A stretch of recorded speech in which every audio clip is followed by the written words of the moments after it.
Bonjour, aujourd'hui je vais vous raconter l'histoire du mari infidèle et de sa belle voisine.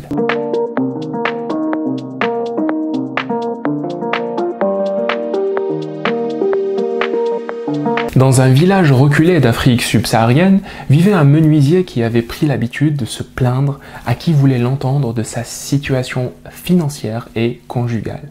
À la limite, il pouvait changer de travail pour gagner plus, mais sa femme, que faire d'elle ? Elle n'était ni belle ni gentille à ses yeux. C'est simple, il ne l'aimait pas. À 2 pas de maison de notre cher menuisier vivait sa voisine, une femme d'une beauté extraordinaire, dont il était secrètement amoureux. À plusieurs reprises, il tenta de l'aborder sans jamais réussir et finit par demander conseil auprès de son meilleur ami, soi-disant expert en comportement féminin. « Que dois-je faire pour l'approcher » lui demanda-t-il. « Mais tu es marié et tu as 5 enfants », lui rappela gentiment son ami. « L'amour a ses raisons que la raison ignore », déclara le menuisier d'un air philosophique. « Bah, dans ce cas-là, j'irai la voir à ta place, dit l'ami, et je lui demanderai si elle aimerait entretenir une relation avec toi. » « Très bonne idée, répondit l'amoureux d'un air heureux. Le lendemain, l'ami alla parler avec la voisine, puis revint voir notre menuisier. « J'ai une bonne et une mauvaise nouvelle pour toi, lui dit-il. Elle te trouve trop pauvre et surtout trop moche à son goût.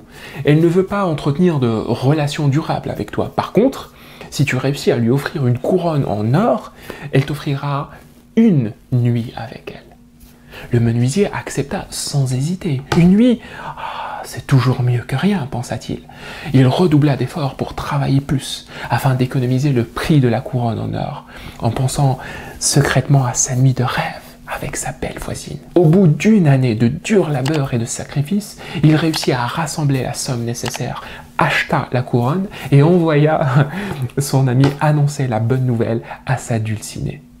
Impressionné, l'ami alla voir la voisine avec la couronne. Celle-ci tint parole et l'invita à passer chez elle vers minuit. Fou de joie, notre menuisier rentra tôt du travail ce jour-là, se prépara minutieusement, puis alla chez sa voisine à l'heure convenue, et resta chez elle jusqu'à l'aube. Le lendemain, son ami alla le voir et lui demanda « Alors, c'était comment? Tu es satisfait ?» « Ce fut la meilleure nuit de ma vie, » lui répondit le menuisier encore sur un nuage. « Bah, raconte, » demande son ami. « Cette voisine est exceptionnelle, » répondit le menuisier d'un air satisfait. « Elle est d'une incroyable douceur et d'une gentillesse extrême. Et surtout, elle a un corps de rêve. Rien à voir avec celle qui me sert de femme. »« Mais qu'est-ce qu'elle t'a dit ?» demanda l'ami. « Ben, rien du tout, » lui confia le menuisier. « Elle n'a pas dit un seul mot. Elle a gardé le silence et la lumière éteinte toute la nuit pour ne pas attirer l'attention des voisins. C'était très excitant et très agréable comme nuit. Elle mérite largement sa couronne en or. » L'ami éclata de rire pendant un bon moment, puis il lui avoua d'un air moqueur.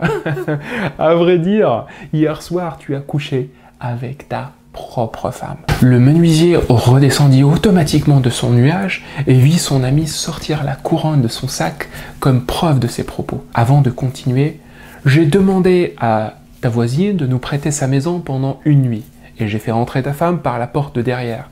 Comme elle a gardé le silence et les lumières éteintes, tu ne t'étais pas rendu compte que c'était ta propre femme, et tu as passé avec elle la meilleure nuit de ta vie selon tes propres mots. »« Mais pourquoi tu as fait ça ?» cria le menuisier. « Pour te sauver de ta propre folie et préserver ta femme et tes 5 enfants, » répondit son ami.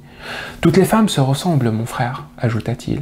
« Elles sont merveilleusement belles pour ceux qui les admirent et horriblement moches pour ceux qui les méprisent. Si tu veux avoir une belle femme, il suffit de prendre la tienne, de l'aimer sincèrement et de la traiter convenablement. Elle deviendra la plus belle à tes yeux. » Puis il lui tendit la couronne en or et lui dit « Si tu veux être avec une reine ou une princesse, commence par lui mettre une couronne sur la tête. » Le menuisier prit la couronne et baissa la tête. Et son ami continua « Grâce à ta détermination et à ta persévérance, tu as été capable de surmonter tes problèmes financiers et d'acheter une couronne, et cela malgré tes faibles revenus. Continue sur ce chemin et tu verras que ta vie va devenir meilleure de jour en jour. » Ce jour-là, le menuisier rougit de honte. Il reçut une belle leçon, grâce à laquelle il se transforma. Et on ne l'entendit plus jamais se plaindre ni de sa femme, ni de ses problèmes d'argent.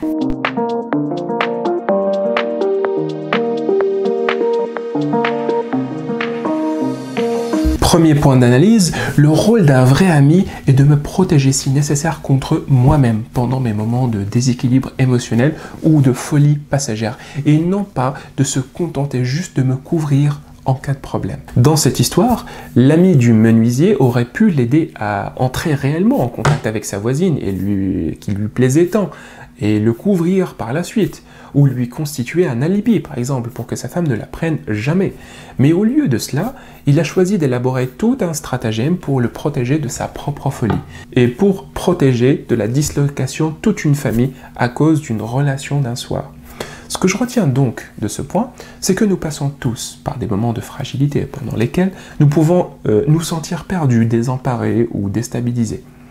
Pendant ces moments, nous risquons de prendre des décisions inadaptées, parfois lourdes de conséquences.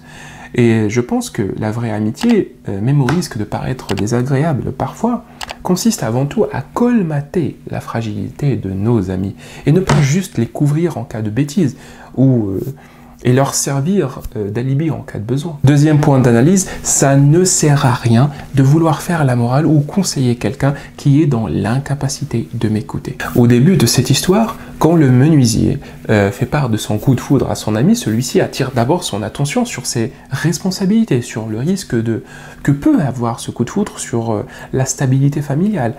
Et en constatant par la suite son incapacité d'écoute, l'ami change de stratégie et fait semblant d'aller dans son sens pour se laisser du temps d'élaborer une stratégie de sauvetage.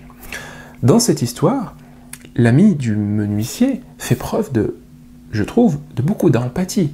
Il a observé intelligemment l'état émotionnel et psychologique de son interlocuteur, a adapté son discours pour qu'il puisse avoir sur lui un maximum d'impact positif, et a fait attention à ne pas tenir avec lui un long monologue qui aurait pu envenimer la situation. Cette histoire et d'autres du même style m'ont donc appris que l'empathie est un art qui permet de résoudre beaucoup de problèmes relationnels que je peux rencontrer dans ma vie de tous les jours. Troisième point d'analyse, la voie de la victimisation complique les choses, exagère les difficultés et condamne la personne à une stagnation, voire à une régression. Au début de l'histoire, le menuisier passe son temps à se plaindre de sa relation avec sa femme et de ses problèmes financiers, et n'avance pas. Et puis, à un moment donné, quand il décide de bouger, il réussit à atteindre un objectif extrêmement compliqué en moins d'une année. Dans la vraie vie, tout le monde cherche d'une façon ou d'une autre à attirer l'attention et le regard, le respect et la sympathie des autres. Certains choisissent la voie de la victimisation, comme fait notre ami menuisier au début de son histoire. C'est une voie plus facile et plus rapide, mais plus superficielle, car en passant son temps à se plaindre à qui veut bien l'entendre, d'un destin trop cruel ou d'une vie trop injuste, la victime autoproclamée obtient certes du réconfort à court terme, mais se complique la vie et rate généralement d'excellentes occasions d'améliorer sa situation. D'autres personnes choisissent la voie du changement et de la réussite. C'est une voie certes plus difficile, mais beaucoup plus profonde, car la personne apprend à affronter ses démons, à se rendre compte que la plupart de ses blocages sont soit éphémères, soit exagérés, et finit par améliorer sa situation et gagner le respect profond et la considération sincère des autres.